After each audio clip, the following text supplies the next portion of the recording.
Within Cayman's community, one thing that we can do to prevent future child sex abuse is to let people know what is sexual abuse. It is very tricky to try to seek help because you're very concerned about confidentiality and about what is this going to mean and what is this going to mean to my family. What we need to do is to have recognize that we need to form a community approach to it, to dealing with the matters.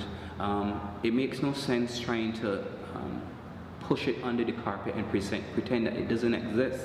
Even if the adult is not sure that a child is being abused, there's an issue. Whether it's abuse, whether it's neglect, whether it's something going on at school, if a child makes that statement, then it's not something that we should take lightly. Children start to feel unheard, and they carry that throughout their lives, and they grow into adults who may not speak about these things, and so it's this cycle that continues in our society. You know, if you can honestly say to yourself, I think a 10-year-old is ready to be having sex, I think you're in denial. We can't hide behind what we think children should be educated about anymore. We need to look at this as a way of loving our neighbor. If you're not better and you're not coping with it and you know how to deal with it, again, we talked about being an example, then how can you be an example to help other young children and say, I've come through it and here's what I've been through. We just don't talk about it. And that's the biggest problem. These are all issues that we need to start talking about as a community, as a country, to decide how it is that we're going to move forward. Sticking our head in the sand and pretending like this isn't happening is not a solution, and it's only exacerbating the problem. By talking about it, we bring it to light, and by shedding light on it, we eliminate the darkness from our children's lives.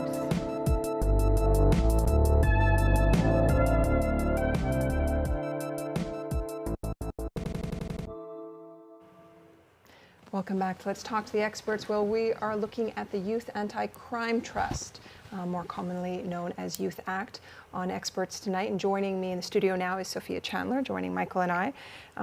Sophia, let me ask you, do we have an issue with child sexual abuse in the Cayman Islands? Yes, Cayman Islands is no different to anywhere else. And I usually like to say that because we start thinking, well, do we have more? Do we have less? Child sexual abuse is a problem in every country in the world. It really is just about what systems do we have to address that, to educate people, to let them know this is the procedure that's going to be followed. But as with anywhere else, there is a problem. And I guess my next question is, do we have ample systems in place? And I ask that from the context of Michael always says, you know, he can tell you today, he could have told you 10 years ago who the at-risk kids were going to be today because he knew their parents 10 years ago and 15 years ago. And he always says, in our small community, we should have names to all these people. We know who they are. And so I'm wondering, do we have the procedures and the processes and the policies in place to protect children and to identify perpetrators, given that our community is so small? I mean, it shouldn't be all in secret. Well, it's a really difficult issue because you're so small, it means definitively that those who are perpetrating acts against children are uncles, our nephews, our moms, it's such a small society that this shameful issue becomes even more shameful because you're like, well, how do I deal with this? You know, that's my sister, that's my brother, and that's my uncle. And the belief is that we can deal with this as a family, but in fact we cannot. It is not something that a family can deal with because invariably what will happen is we just don't talk about it. And once we don't talk about it, we allow that perpetrator to continue to have access to children. It's the family's dirty secret. Everyone knows that Uncle whatever is a little strange, but nobody's put that out there. Nobody's actually made a very clear and definitive effort to shelter children and to make sure that children don't have access to those persons. So while you would feel that a small community should be able to say, oh, we know who they are, it actually is the reverse. Which is sad that there is so much secrecy. You know, I can understand 10, 15, 20 years ago, but in today's, you know, in today's time, I find it hard to believe that families would still keep it in secret, that somebody wouldn't know, that there wasn't some outlet. I'm curious though, in terms of kind of the policies in place, what happens? You know, if a child goes to school and reports it, if a parent, where does a parent call if they do want to report it? What happens? What's the procedure?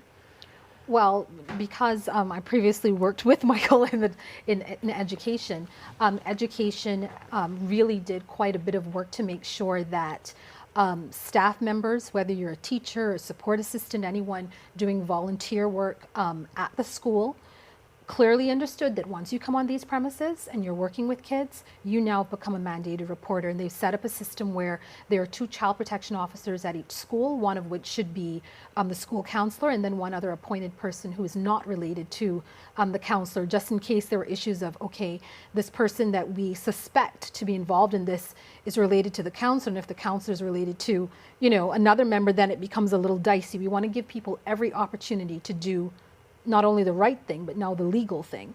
Once that report goes into that child protection officer who has another level of experience and understanding, their responsibility is to forward that appropriate information to the Department of Children and Family Services.